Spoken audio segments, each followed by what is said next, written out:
Hi everyone, hello the podcasting world. My name is Buga. I'm an actress, an opera singer, and artistic director of a very small theater in Zagreb, Croatia.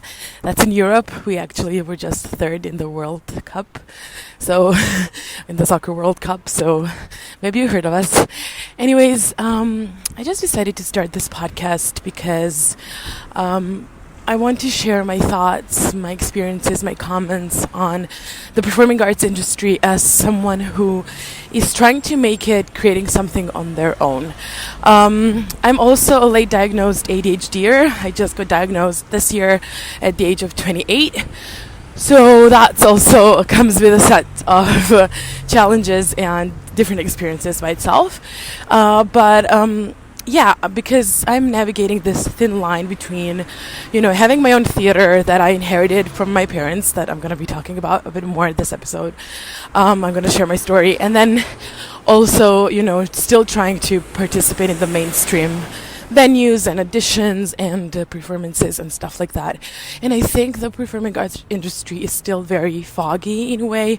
There's still not so much information, especially, for people who maybe want to create something on their own, don't want to depend on the big guys, as I call them, going from audition to audition, but actually want to create something on their own and live from their own performances. And just kind of to demystify it and share what it's like for me, because honestly, I feel kind of alone. And there are not a lot of people who are trying to do the same thing and are going through the same experiences. So I thought, I'm sure there are. I can't be a unique example in this world, but I want to share the whole experience and lessons that I learned on the way, and maybe it will help someone else just to hear a different perspective, or to hear someone who is in the same path as you are, because I think a lot of people on social media and podcasts that share their stories are people who made it, under quotation marks, in the mainstream venues and through the very, conventional standard paths. For example, for opera singers, that's usually, winning competitions or going to a young artist program, getting an agent, and then, singing all around the world.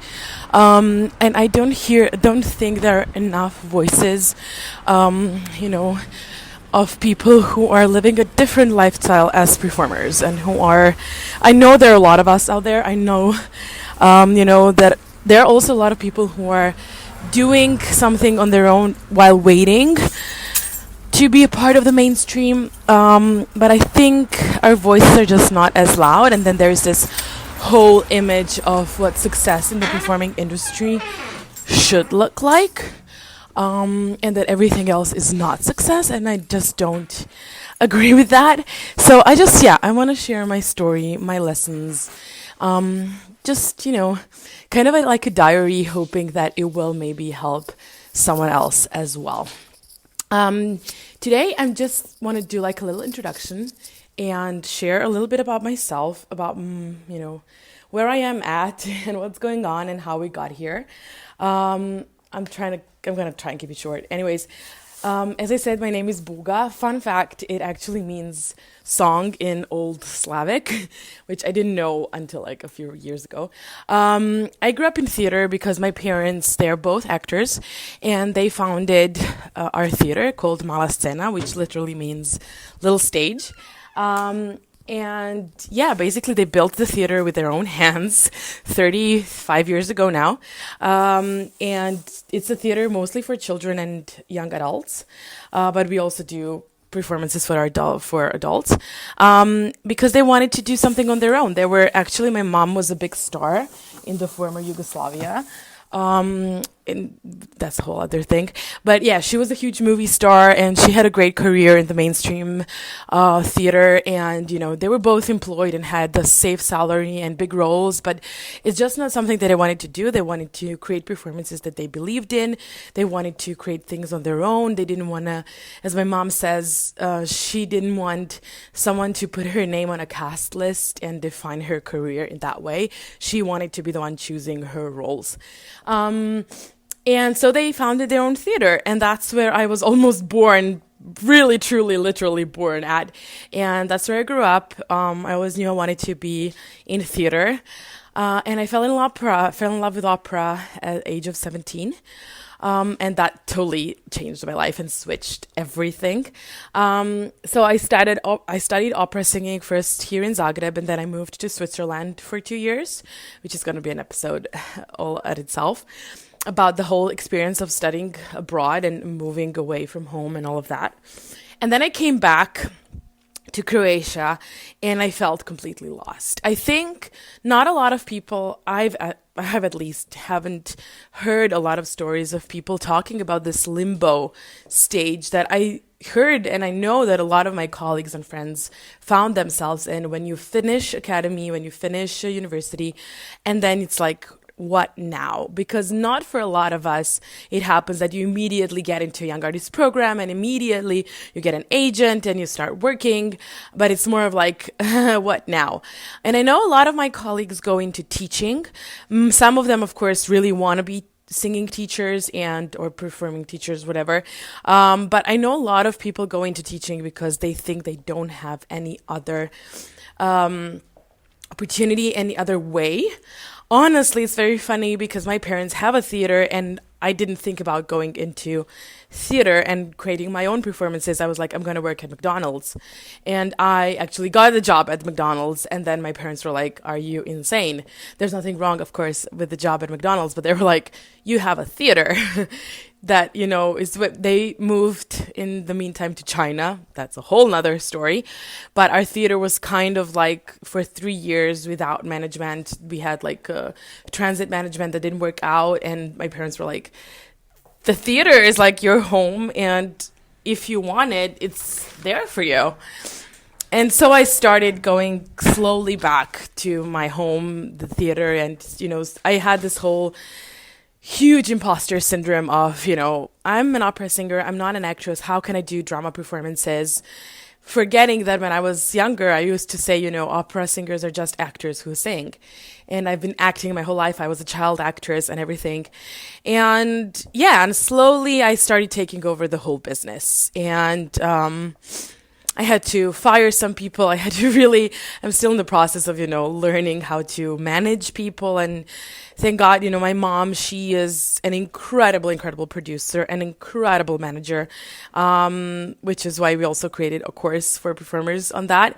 More on that later. And so I'm learning from her a lot, but it's a journey and it's really hard. And to, also to beat this imposter syndrome of I'm performing in my own performances, so that doesn't count.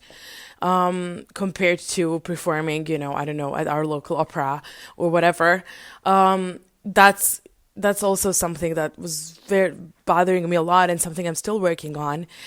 And then the COVID hit and everything. So the past 2 years were really challenging, and now we're starting back on the grounds, and it's been exciting. Our theater had a lot of performances this year, and I performed a lot. And in the meantime, I also got cast as Belle in Beauty and the Beast, in Croatia's production of Beauty and the Beast. So at the same time, I got that experience of mainstream venue, and I'm performing in the biggest venue we have in Croatia for 2,000 people. And it's insane.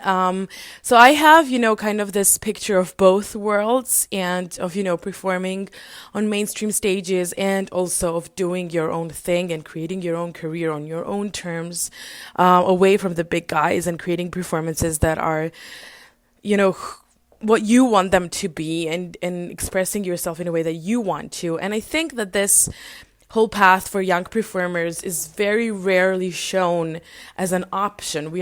At least I wasn't ever told in school, how to be my own manager, how to be my own producer.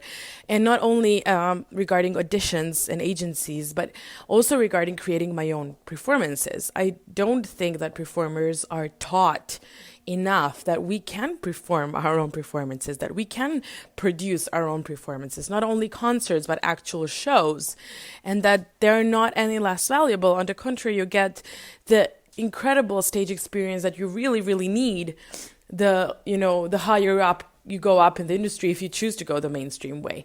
And that gives you, that's how I beat my stage fright, mostly because I realized I performed in my life over like 450 times by the age I was 26 and studying and everything.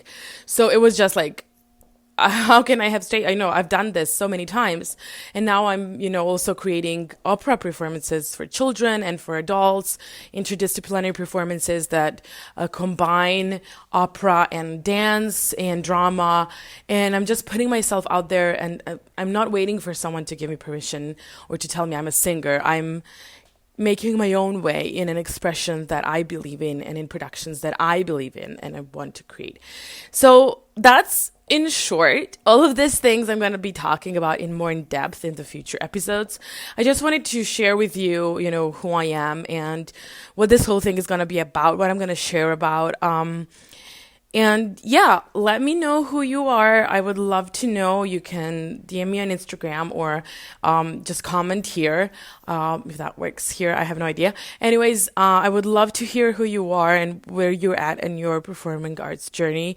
And yeah, it's just, I hope I will, through this podcast, find other people, as they say, your tribe. I don't like to use that sentence for many reasons, but just like people who are in the same spot as I am or who were there, and that we get to connect and change the face of the performing arts industry and change the narrative that's being told to young artists and how their career should look like, and give everyone a little bit more freedom and joy. So that's it for this first episode. I hope you caught some of this, what I've said. I know I'm very scattered talker because I'm an ADHDer. So I hope this was interesting, and I'm looking forward to sharing some of more of my thoughts. And if you have any questions or topics you would like for me to share more about, yes, please write to me or comment, and I'll be more than happy to. Enjoy your day. Thank you so much for listening, and I'll see you soon in another episode of this podcast that still doesn't have a name.